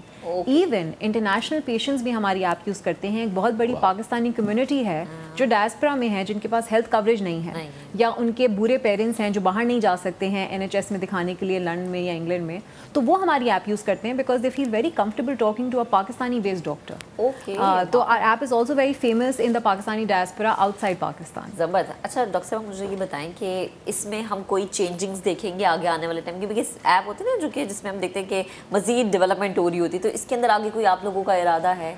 I think एक चीज़ जो मेरे ख्याल से मैं और सारा बड़ा एक पैशन रखते हैं कि हम कॉन्स्टेंटली कैसे इसको इनोवेट कर सकते हैं, कैसे ज़्यादा से ज़्यादा सर्विसेज ऐड कर सकते हैं। सो हम बहुत एक्टिवली काम कर रहे हैं इसको स्केल करने में, और मकसद ये है कि एक हेल्थ केयर सुपर ऐप बन सके। सो फॉर एग्जांपल अभी आप इस पे जाके एक जनरल फिजिशियन से बात कर सकते हैं, स्पेशलिटी से बात कर सकते हैं, तकरीबन 40 स्पेशलिटीज़ इसमें मौजूद हैं। मेंटल हेल्थ एक्सपर्ट से बात करते हैं, बड़ा स्टिग्मा है, लोग साइकोलॉजी या साइकाइट्री को नहीं दिखाते, तो यहाँ पे आप जाके एक in the comfort of your home आप दिखा सकते हैं। हमने कुछ डायग्नोस्टिक लैब्स के साथ पार्टनर किया है, तो अब आप घर बैठे लैब्स बुक कर सकते हैं। And in the future we want कि ये एक वन स्टॉप शॉप सोल्यूशन हो, जिसमें इधर ही आप डॉक्टर को भी दिखा सकें, आप दवाई भी ऑर्डर कर सकें, आप अगर फॉर एग्जांपल हॉस्पिटल में एडमिट होने की आपको ज़रूरत पड़ सकती है तो आपके क्लेम्स भी मैनेज हो सकें। सो मकसद ये है कि एक घर बैठे हुए इंसान को पाकिस्तान में हेल्थ केयर की प्राइमरी और सेकेंडरी जितने भी चैलेंजेस हैं वो हम पूरा कर सकें। घर बैठे लोग यकीनन ये सोच रहे होंगे कि कितना चार्ज, क्योंकि बड़ा ये एक ऐसी चीज़ है जो कि हमें ज़्यादा फेस करनी पड़ती है कि आप प्राइवेट में जा रहे हैं तो डॉक्टर की फ़ीस ज़्यादा है, गवर्नमेंट में जा रहे हैं तो फीस कम है, यहाँ क्या है? तो अगर आप हमारे क्लिनिक्स में आएँ जो लो इनकम एरिया के यूज़र्स हैं, वहाँ पे हम 50 से 100 रुपये चार्ज करते हैं, वेरी मिनिमल अमाउंट, और ये उन क्वैक से भी कम है जो उन एरिया में मौजूद होते हैं, क्योंकि हमारा कॉम्पिटिशन उन क्वैक से होता है। अगर आप हमारी ऐप पे आएँ तो आपको पे एज यू गो, यानी कि आप उसी वक्त पे करके डॉक्टर से बात कर सकते हैं, लेकिन हमने इसका एक और सस्ता तरीका ये निकाला है कि हमारे पास सब्सक्रिप्शन प्लान्स हैं। तो आप एक दफ़ा प्लान ख़रीद के अनलिमिटेड दफ़ा डॉक्टर से बात कर सकते हैं। उसमें आपको GPs भी मिलते हैं, स्पेशलिस्ट भी मिलते हैं, तो कम से कम फ़ी के अंदर ज़्यादा से ज़्यादा दफ़ा डॉक्टर से बात कर सकते हैं। जो इंडिविजुअल फ़ीस हैं वो 300 से शुरू होती है, एंड ऑफ कोर्स स्पेशलिस्ट की फ़ीस आगे जाती हैं, लेकिन कुछ प्लान्स हैं, फॉर एग्जांपल 149 रुपीज़ का भी एक प्लान है जिसमें आप कुछ कंसल्टेशंस GP से पूरे मंथ में अवेल कर सकते हैं। ओके, लास्ट थिंग, आपने ये जो सारे इलाके बताए हैं जो कि फार फ्लंग एरियाज़ हैं, अभी जो सैलाबी सूरत हाल बनी, आई वांट कि आप उस पर भी थोड़ा सा मुझे बताएं कि उसमें कैसा किरदार रहा। देखें, क्योंकि हमारी ऑलरेडी प्रेजेंस है 48 रूरल एरियाज़ में पाकिस्तान में, और में से 30 ऐसी कम्युनिटीज़ हैं जो अभी फ्लड के अंदर हैं, स्पेशली सिंध में हैं। तो हमने हेल्थ कैंप्स करना शुरू किए हैं, हमने प्लेज किया है कि हम एटलीस्ट 100 हेल्थ कैंप्स करेंगे अक्रॉस पाकिस्तान, और इसके अलावा हमने केयर पैकेजेस बनाए हैं, क्योंकि मसला ये हो रहा है कि बहुत सारे इलाके अभी रोड से एक्सेसिबल नहीं हैं, उनके पास बेसिक मेडिकेशंस नहीं हैं। तो उस केयर पैकेज में ration, over the counter medicine जो बच्चों की मेडिसिन हैं, हाइजीन प्रोडक्ट्स ख़वातीन के लिए, और बेबी प्रोडक्ट्स दूध की, और उससे हमने एक चार्ट बना दिया है उर्दू और सिंधी में, जिसको वो किसी वॉलंटियर के ज़रिए पढ़वा के, या घर में अगर कोई पढ़ सकता है तो उसके ज़रिए वो उसको यूज़ कर सकें। इसके अलावा हमारी एक हेल्पलाइन है विच इज़ अवेलेबल 24/7। हेल्पलाइन का नंबर है 0213 61000776। ये 24/7 एक्टिव है। कोई भी इंसान अपना फ़ोन उठा के डॉक्टर से मुफ्त मशवरा हासिल कर सकता है, इसके कोई पैसे चार्ज नहीं होंगे। तो हमारी कोशिश है कि जितने ज़्यादा लोगों को हम मेडिकल रिलीफ दे सकें, और जो अर्ली बीमारियां हो रही हैं इस वक्त लोगों में, डेंगू, मलेरिया, गैस्ट्रो के इश्यूज़, अनीमिया, प्रेग्नेंट और स्किन के इश्यूज़, प्रेग्नेंट औरतों के जो इश्यूज़ हो रहे हैं जो आगे जाके लॉन्ग टर्म कॉम्प्लिकेशंस करेंगे, उनको हम किसी तरह इस वक्त रिलीफ दे सकें, which comes before the long term rehabilitation of the flood effects. ठीक है जी डॉक्टर साहब, बेहद शुक्रिया आपका भी बेहद शुक्रिया, आप मौजूद थी। और यकीनन यही बात है कि तरक्की हो रही है, लेकिन इसके लिए लोगों में अवेयरनेस होना बहुत ज़्यादा ज़रूरी है। और आज हमारा मकसद भी यही था कि जो लोग हमें देख रहे हैं, जिनको नहीं पता, उन्हें पता हो कि घर बैठे अब आप बहुत कुछ आपके घर की दहलीज पे हो सकता है, जैसे कि आप हॉस्पिटल जाएं, आप ये सोचें कि अच्छा मुझे अब इतनी दूर जाना है, मैं किससे मैनेज करूं। खास तौर पे सबसे अच्छी बात ये जो मैंने भी एक्सपीरियंस किया कि जितने फार फ्लंग एरियाज़ हैं जहाँ पे जब सैलाब आया और वहाँ लोगों को कोई रिलीफ नहीं मिल रही थी, हुकूमत नहीं पहुँच पा रही थी, अगर इस तरह का मैकेनिज्म हो, that's the long term solution basically. Fees बहुत कम, फीस बहुत ये कम है, तो परमानेंट सोल्यूशन है। ये तो ऐसी है कि आप इजीली मैनेज कर सकेंगे। अच्छा जी, अब जरा आगे बढ़ते हैं। आयशा तक ऐसे स्काई ड्राइवर से हमें मिलवा रही हैं जो ना सिर्फ सिविलियन लाइसेंस होल्डर हैं बल्कि सबसे कम उम्र स्काई ड्राइवर का एजाज़ भी रखते हैं। वाह, तो इन्होंने कहाँ डाइव की है और ये हैं कौन, ज़रा देखिए। मैं अभी रिसेंटली पाकिस्तान का यंगेस्ट स्काई डाइवर बना हूँ, और मेरे पास USPA का B लाइसेंस है जो कि सेकेंड टियर होता है स्काई डाइविंग का। और उसके बाद you can land in water, किसी भी विंड कंडीशंस के अंदर जंप कर सकते हैं। आप पैराशूट के साथ जंप करते हैं, इसके अंदर राउंड अबाउट आपके पास 40 to 50 सेकंड्स का फ्री फॉल टाइम होता है और उसके बाद वंस आपका पैराशूट खुल जाए तो इट्स अप टू यू कि आप उसको किस वक्त लैंड करना चाहते हैं। स्काई डाइविंग वो एक ऐसी स्पोर्ट्स है जो आपको अपॉर्चुनिटी देती है कि आप हवा को एक्चुअली फील कर सकें और हवा में उड़ सकें। एक्सट्रीम स्पोर्ट्स की वो फॉर्म है जिसके अंदर मैक्सिमम रिस्क है। प्लेन से जंप करते हैं, एक बार नीचे देखते हैं 13,000 फीट से तो डर तो लगता है। एक बार जब आप जंप कर जाते हैं और आप एक्चुअली हवा में पहली बार उड़ते हैं तो वो एक बेस्ट फीलिंग है और आई बिलीव कि हर बंदे को एक बार एक्सपीरियंस ज़रूर करनी चाहिए। पाकिस्तान के अंदर कोई भी ड्रॉप जोन नहीं है, कोई फैसिलिटी नहीं है जहाँ पे कोई बंदा जाके स्काई डाइविंग सीख सके या इवन टैंडम एक्सपीरियंस कर सके। अगर कंपनी स्पॉन्सर करें तो पाकिस्तान एक बड़ी मेन अट्रैक्शन बन सकती है through out the world sky divers के लिए। तो आप लोगों को पता चल गया होगा कि अगला प्लान मेरा कहाँ का है। Syed Imad Hashmi the sky diver हमारे साथ मौजूद है। इमाद अस्सलाम वालेकुम। यार एक तो क्या कमाल बात है, मतलब कि लोग बहुत सारे एडवेंचर्स करते हैं, अब छोटे मोटे हमने भी किए हुए हैं, लेकिन ये देखते ही ना गूज बम्स आ जाते हैं देखते ही। भाई कैसे कर लेते हो, पहले तो ये पता। वालेकुम सलाम जी, thank you so much for inviting. और मैंने जिस तरह अपने इंटरव्यू में पहले बताया था कि मैं through out the life different sports के अंदर इन्वॉल्व रहा। मैंने स्विमिंग की, मैंने कराटे किया, मैंने शूटिंग किया, तो आई फेल्ट कि अब किसी ऐसी स्पोर्ट्स में जाने का टाइम है जो कि आपको मेंटली, फिज़िकली और इमोशनली चैलेंज करे। तो स्काई डाइव वो एक ऐसी स्पोर्ट्स है जो आपको हर एस्पेक्ट से काफ़ी चैलेंज करती है। Then I pursued it. सही। सबसे बड़ा तो मेंटल चैलेंज है। हाँ, मैं यही पूछने लगी थी कि ये आपने इसको किस तरह से ओवरकम किया? देखें, एक सेइंग है कि God has placed the best things in life on other side of the fear, और आई बिलीव कि it's the most accurate quote I have heard so far. परिंदे किसको नहीं पसंद? आप परिंदे को देखते हैं, वो उड़ रहे हैं, इट्स एन अमेजिंग थिंग। तो स्काई डाइव वो ऐसी स्पोर्ट्स है जो आपको उड़ने की अपॉर्चुनिटी देती है। आप जब 13,000 फीट या 15,000 फीट से जंप करते हैं, you have a pretty nice free fall time और आप हवा को एंजॉय करते हैं, आप बादलों में से आते हैं। So it's an amazing feeling. ये जिस आप बता रहे हैं ना, सॉरी इमाद मैं आपकी बात काट रही हूँ, आप बता रहे हैं आप बादलों को एंजॉय करते हैं, आप हवा को एंजॉय करते हैं, ये देखने में बड़ा मजे का लगता है, लेकिन जैसे ही वो उस बुलंदी से आपने जंप करना होता है उस वक्त एक जो चीज़ पहली जहन में आती है वो क्या होती है? देखिए, जब फर्स्ट जंप होती है बंदे की तो बंदा एक बार ज़रूर सोचता है कि डिड आई एक्चुअली पे फॉर दिस, बट वंस आपका एक 3, 4, 5 जंप्स के बाद आपका कंफर्ट लेवल डेवलप हो जाए तो फिर you just enjoy every jump. फिर आप दोस्तों के साथ जंप करें, फॉर्मेशन जंप्स करें, फिर इट्स जस्ट एंजॉयमेंट उसके बाद। अच्छा इमाद, ऑस्ट्रेलिया से लेके दीगर ममालिक में तो ये बड़ा कॉमन है, लोग जाते ही इस वजह से हैं यूरोप में या फिर दीगर ममालिक में कि यार ये एडवेंचर करें, तुर्की में भी। लेकिन पाकिस्तान में क्या सिचुएशन है इसकी? यानी कि सीधा सीधा मैं आपसे पूछूं, कब देख सकते हैं हम कि पाकिस्तान में ये वाला एडवेंचर स्पोर्ट जो है वो हो रहा हो? देखें, इस तरह की स्पोर्ट्स इंट्रोड्यूस करवाने के लिए एक तो इसकी लाइसेंसिंग अथॉरिटी है USPA, United states parachute association. सबसे पहले तो आपको उनसे अप्रूवल चाहिए। उनसे अप्रूवल के बाद फिर आप मुल्क की जो भी सिविल एविएशन अथॉरिटी है और जो भी नेसेसरी अदारे हैं उनके अप्रूवल्स चाहिए, और वंस उनसे अप्रूवल्स आ जाएं तो फिर यू कैन एक्सपेक्ट। इस पे काम हो रहा है एक्चुअली। लाहौर के अंदर एक ड्रॉप जोन खोलने की ऊपर बात भी हो रही है, प्लानिंग हो रही है, बट सर्टन गवर्नमेंट अप्रूवल्स का इस वक्त वेट हो रहा है। तो आई बिलीव कि वंस वो अप्रूवल्स अगर हो जाएं तो इंशाल्लाह आप जल्द लाहौर के अंदर एक ड्रॉप जोन ज़रूर देखेंगे। अरे क्या बात है, लाहौर आप करेंगे? हाँ बिल्कुल, अगर लाहौर के अंदर होगा तो क्यों नहीं करेंगे भाई, हम भी चाहते हैं लाहौर को जरा ऊपर से देखें। वैसे तो देखते रहते हैं, लेकिन इस तरह देखने का एक अलग एक्सपीरियंस है। इमाद ये बताएं कि आपने 13,000 फीट या 15,000 फीट बताई है कि जब जंप करते हैं तो कितने फीट पे पैराशूट खोल लेते हैं, और अंदाज़ा कैसे होता है कि ओह माय गॉड यार ये करीब खोलो भाई?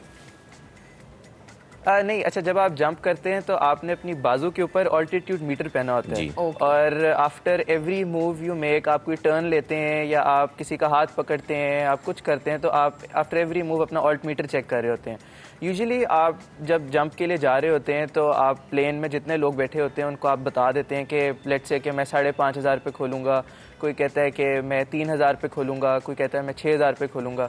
तो ये आपको सेपरेशन भी रखनी होती है, and it's actually up to you कि आप कहाँ पे खोलना चाहते हैं। लाइसेंसेस की लिमिट होती है, जिस तरह ए लाइसेंस अगर किसी के पास हो तो वो 3500 पे के नीचे नहीं खोल सकता, और जिस तरह मेरे पास बी लाइसेंस है तो मैं 2500 पे खोल सकता हूँ, जो कि बेस लिमिट होती है कि वो डिसीजन ऑल्टीट्यूड होता है कि अगर आपका कोई मेल फंक्शन हो गया तो 2500 तक आपको डिसाइड करना है कि आपको वही मेन पैराशूट रखना है या उसको काट के रिजर्व खोलना है। तो बी लाइसेंस के बाद आपकी ट्रेनिंग इनफ हो जाती है कि दे लेट यू ओपन एट 2500। ये माद आपने इतनी आसानी से बोला है ना, मैं आपको समझा भी देता हूँ। अगर आपको मिड एयर में यह अंदाज़ा हो जाए कि कुछ खराबी हो गई है तो आपको फैसला लेना पड़ता है कि मैं मेन खोलूँ कि ऑक्सिलरी।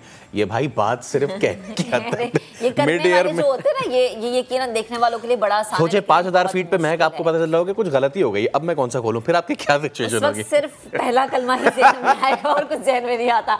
अच्छा इमाद, मुझे ये बताएं कि स्काई डाइविंग ये यकीनन एक महंगा शौक भी है। आप तो चूँकि बाहर एक्सपीरियंस कर चुके हैं, जैसे कि आपने कहा ना कि लाहौर या फिर हम पाकिस्तान में अगर इस चीज़ को देखें, इजीली अफोर्डेबल होगा हमारे लोगों के लिए, या इजीली अफोर्डेबल बनाने के लिए क्या करना चाहिए? अच्छा देखिए, सबसे पहली चीज़ तो ये कि एक एक्सट्रीम स्पोर्ट्स कोई भी होगी तो वो क्वाइट एक्सपेंसिव होती है, और स्काई डाइविंग इटसेल्फ आप दुनिया में कहीं पे चले जाएं, it's a very expensive sports. तो पाकिस्तान के अंदर आई हैव नो आइडिया कि इसको अफोर्डेबल कैसे बना सकते हैं, specially with the fuel prices, क्योंकि जो जहाज़ यूज़ होता है उसके अंदर इंपोर्टेड फ्यूल डलता है, और तो अफोर्डेबिलिटी का तो मुझे बिल्कुल आइडिया नहीं। However it's an expensive sport. I mean, like, if you have the budget and you have the jigra, then only then you can do it. More than expenses, आपको जिगरा होना चाहिए। बहुत शुक्रिया माद, उम्मीद करते हैं इसी तरीके से डाइव करते रहें, और उम्मीद ये करते हैं कि पाकिस्तान में भी कभी न कभी ये चीज़ें ऑपरेट होना शुरू हो जाए। अब टैलेंट देखें आप कितना है हमारे यहाँ, ठीक है। ये माद हवा में उड़ रहे हैं, तो कोई बच्चा है जो है वो नावल लिख रहा है। 12 साल की जो हैं वो हैं सैयदा आमना अली, उन्होंने किताब लिख दी है। इस किताब का नाम जो है क्या है, और छोटी सी उम्र में इतना बड़ा काम कैसे कर लिया है, हमारे नुमाइंदा खुसूसी रेहान अहमद ने खुसूसी गुफ्तगू की है आमना से, देखिए।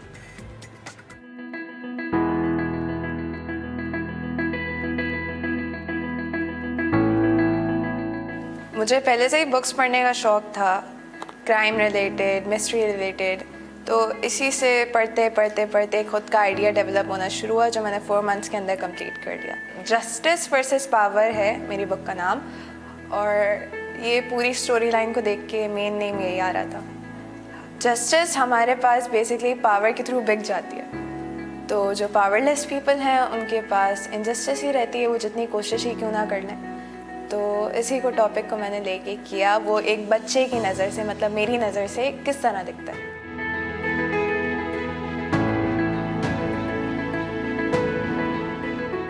ये स्टोरी में 3 कैरेक्टर्स हैं मेन, रेचल, जे और डेजी।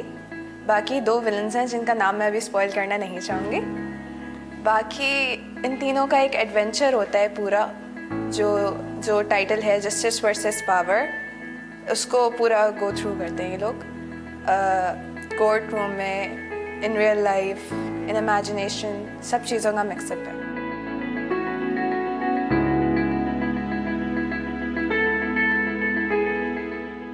हमारे माशरे की ख़राबियों का ताल्लुक बेसिकली हर जगह से, सबसे बड़ा मसला तो हमारे पास पैसा है। जिसके पास वो है, फिर उसके पास इनजस्टिस भी है, जस्टिस भी है, सारा कंट्रोल उसके हाथ में। जो नहीं है, ऐसे लोग नहीं हैं जिनका ताल्लुक नहीं है, जो पढ़े लिखे नहीं हैं, वो कुछ भी नहीं कर सकते। तो उनकी आवाज़ें सबसे पहले तो हमें सुननी पड़ेंगी, उनको इग्नोर नहीं कर सकते। जब हम सुनेंगे तभी हमें उनके मसले वगैरह पता चलेंगे, और उसी के थ्रू हम उनकी मदद कर पाएंगे।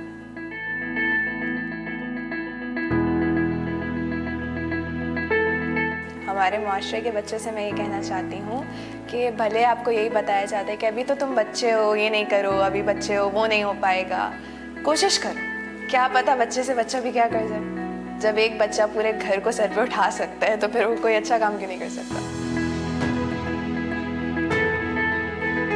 मेरी जब ये किताब कंप्लीट हुई तो उसके बाद मेरे पेरेंट्स ने डिसाइड किया कि दूसरे लोगों को भी बताना चाहिए, तो उसके लिए हमें कॉपीज़ प्रिंट करवानी थी। तो मेरे नाना जो हैं उन्होंने इसमें बहुत हेल्प की।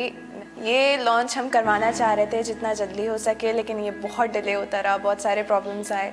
तो अभी फाइनल इंशाल्लाह इस वीक में 23 सितंबर को ही लॉन्च होगी।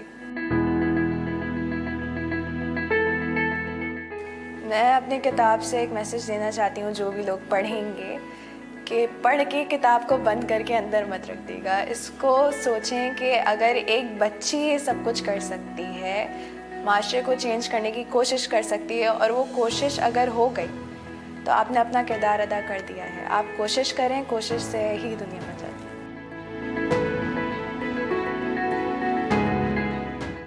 सिर्फ 12 साल की उम्र में सैयदा आमना अली ने इस माशरे की अच्छाइयों और बुराइयों के बारे में जो कुछ भी महसूस किया सब अपनी किताब में लिख दिया। अब ये पढ़ने वालों का काम है कि वो कैसे इन बातों को माशरे की इस्लाह और बेहतरी के लिए इस्तेमाल करते हैं। कैमरामैन इम्तियाज अली के साथ रेहान अहमद, समा, कराची। चलें जी, भी एक ब्रेक लेते हैं। ब्रेक के बाद दोबारा हाजिर होंगे, आप साथ रहिए।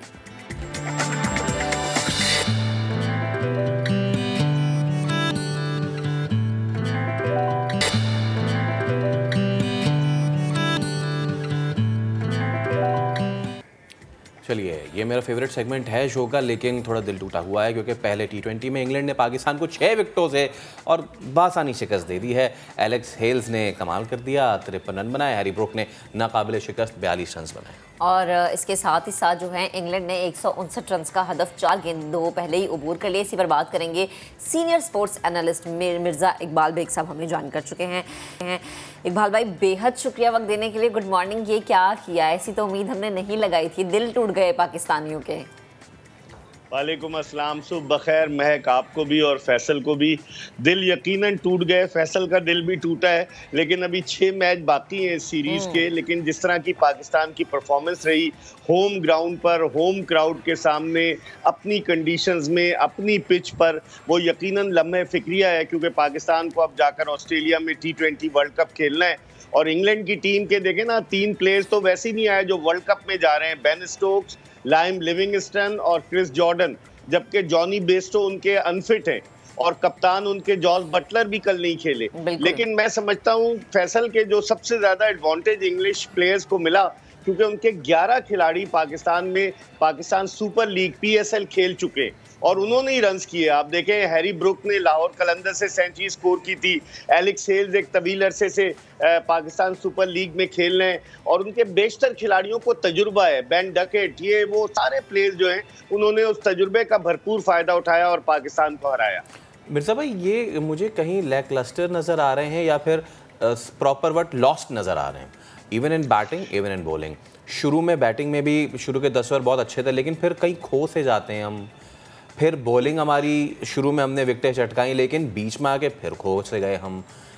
कहाँ मसला आ रहा है, इशू क्या हो रहा है? अभी तक फैसल कोई कॉम्बिनेशन नहीं बन पा रहा। एक तो असल मसला लोग जो साबिक टेस्ट क्रिकेटर्स क्रिटिसाइज करते हैं कि इनिंग्स जो ओपन करते हैं रिजवान और बाबर, वो ज़्यादा डॉट बॉल्स खेलते हैं। लेकिन कल तो चले 10 ओवर्स में 87 रन से 87 रन, लेकिन फिर आखिरी 10 ओवर्स में क्या हुआ, 71 रन बने। तो इसका मतलब है आपका मिडिल ऑर्डर अभी तक वल्नरेबल है। मिडिल ऑर्डर आपका ऐसा नहीं है, आपने पावर हिटर्स तो रखे हुए, वो नाकाम हो रहे। फिर दूसरे शान मसूद को कल खिलाया, लेकिन उसको 1 डाउन पे नहीं भेजा, उसको 4थे नंबर पे भेजा। हैदर अली जो कि एशिया कप में कोई मैच नहीं खेला, उसे 1 डाउन भेज दिया। इसका मतलब है इन्होंने अपनी जिद बनाई हुई है कि शान मसूद को ऊपर नहीं खिलाना। और आपने शायद एक क्लिप देखा होगा नासिर हुसैन का, वो ये कह रहा है कि मैं हैरान हूं कि शान मसूद को ऊपर क्यों नहीं भेजा। अगर एक लेफ्ट हैंडेड बैट्समैन फैसल ऊपर आएगा तो बॉलर्स की लाइन और लेंथ भी डिस्टर्ब होगी। हमारे पास खुलदिल शाह है लेफ्ट हैंडेड जो नीचे आता है। तो मेरे ख्याल में स्ट्रेटेजी में कुछ आपको हमें कमी नजर आ रही है। स्ट्रेटेजी ठीक करना होगी। अभी भी 6 मैच है। मुझे लग रहा है कल हंसी मजाक हुआ है, मुझे तो सीरियसली लग रहा है। आपने ये नवाज को ऊपर भेजना या फदाद शेख आपके जो बॉलर नसीम उनको ऊपर भेजना, ये 1-2 मैच में भाई ऐसा हो सकता है। ये क्या आप आदत बना रहे हैं? इसका मतलब आप मिडिल ऑर्डर को अपने रख दें वापस, आप हटा दें खुशदिल शाह को भी और बाकियों को भी, आप नसीम शाह को 1 डाउन भेज दें। मजाक मस्ती लगी हुई है क्या? बिल्कुल आपने सही कहा, अगर कोई भी 2 छक्के लगा लेता है तो हमारी टीम मैनेजमेंट उससे इतना मुतासिर होती है कि उसको ऊपर भेजना शुरू कर देती है। कोई सेट नहीं हो पा रहा। फैसल, आपने जो बात की ना कि इसका हल क्या है, मिडिल ऑर्डर सेट नहीं हो पा रहा। लोग आप उनसे पूछेंगे तो कहेंगे हम तजर्बात कर रहे हैं वर्ल्ड कप से पहले। ओ भाई, जिस तरह का तजुर्बा आप लोग कर रहे हैं, तजुर्बा पाकिस्तान के लिए हार्मफुल है, लेकिन इनकी समझ में नहीं आता। बॉलिंग में देखें, नसीम शाह ने भारत के खिलाफ बड़ी अच्छी बॉलिंग की, उसके बाद से आप उसकी बॉलिंग को देखें कि कल उसने पहले ओवर में 14 रन दे दिए, कल 4 ओवर में 40 रन दे दिए। आप एकदम से हीरो बना देते हैं और उसको किसी ना किसी से कंपेयर करना शुरू कर देते हैं, ऐसा नहीं होना चाहिए। मिर्जा भाई, आप तजुर्बात की बात करें ना, मोहम्मद रिजवान की तो बात खबरों की जीनत बन गई ना। वो कह रहे हैं कि बुरी नीयत वाले जो हैं उन्हें अल्लाह पूछे। तो ये चीज़ें नहीं चलती ना क्रिकेट में। यहाँ पे तो प्लानिंग चलती है, स्ट्रेटेजी चलती है, लेकिन कल हमें ना हमारे प्लेयर्स की कोई प्लानिंग नज़र आ रही थी, ना कोई स्ट्रेटेजी नज़र आ रही थी। मतलब अजीब, वही फैसल वाली बात, ऐसा लगता है जैसे मजाक हो रहा है। ये मजाक अगर ये कहें कि तजुर्बे हो रहे हैं, तो ना ये ग्राउंड वो है जिसमें तजुर्बे किए जाएंगे, ना ये ग्राउंड वो है जिसमें मजाक किया जाएगा। तो अक्टूबर के अंदर हमारा वर्ल्ड कप है, तो हम कहाँ स्टैंड कर रहे हैं? महक, आपने जो बात की मोहम्मद रिजवान की, उनसे सवाल पूछो गंदुम, जवाब देते हैं चना। जब उनसे पूछा गया कुछ सवाल, उन्होंने फिर उसको रिलीजियस उस तरफ मोड़ दिया। लेकिन क्रिकेट में जो है ना, वो ठीक है आप क्रिकेट खेलें, लेकिन इस तरह से तो नहीं। अगर आप आए तो जवाब दें। और आपने बिल्कुल सही कहा, अक्टूबर में वर्ल्ड कप है, अभी हमारे 6 मैचेस हैं। अब मैं फैसल समझते हैं इस बात को कि हम यहाँ की विकेटों पर खेल कर, यहाँ के मैदानों पर खेलकर जब ऑस्ट्रेलिया जाएंगे तो हमारे लिए बड़ा मुश्किल होगा। वहाँ की बाउंसी विकेट्स हैं, वहाँ की जो बाउंड्री है वो बड़ी बाउंड्री है, वहाँ बाउंसर्स पे आपको ट्राई कर सकते हैं। अब आप देखें ना, कल ल्यूक वुड जो अपने कैरियर का पहला T20 इंटरनेशनल मैच खेल रहा था, उसने 24 रन देकर 4 ओवर में 3 विकेटें ली। तो यहाँ जब आप उनके लेफ्ट आर्म फास्ट बॉलर्स को इन पिचेस पर नहीं फेस कर पा रहे, तो आप ऑस्ट्रेलिया में जाकर क्या करेंगे? और आप देख लेना, क्योंकि कोई भी टीम नन्ही तो है नहीं। वहीं बॉर्डर पार 206 रन बनाए इंडिया ने, उसको भी क्रॉस कर दिया ऑस्ट्रेलिया ने, ठीक है ना, उसको भी क्रॉस कर दिया। तो अब 200 210 नहीं हो रही बचत इन स्कोर्स पे मिर्जा साहब।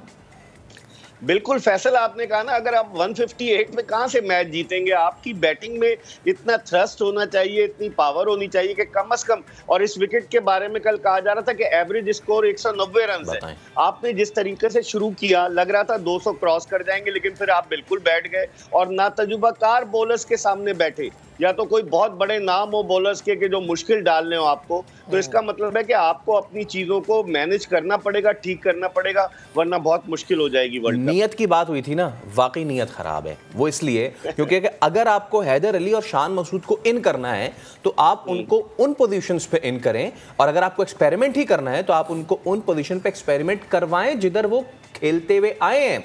अब आपने उनको बिठाया उधर है, आपने उनको खिलाया उधर है जहां आपकी अपनी पोजीशन नहीं है खतरे में। वो करते हैं तो ठीक है, नहीं तो अल्लाह अल्लाह खैर सल्ला। तो नियत है खराब मिर्जा साहब। ये आपने बड़ा जो है ना एक अच्छा पॉइंट जो है वो नुक्ता उठाया है फैसल। मसला ये है कि बाबर और रिजवान जो है वो ओपनिंग छोड़ना नहीं चाहते।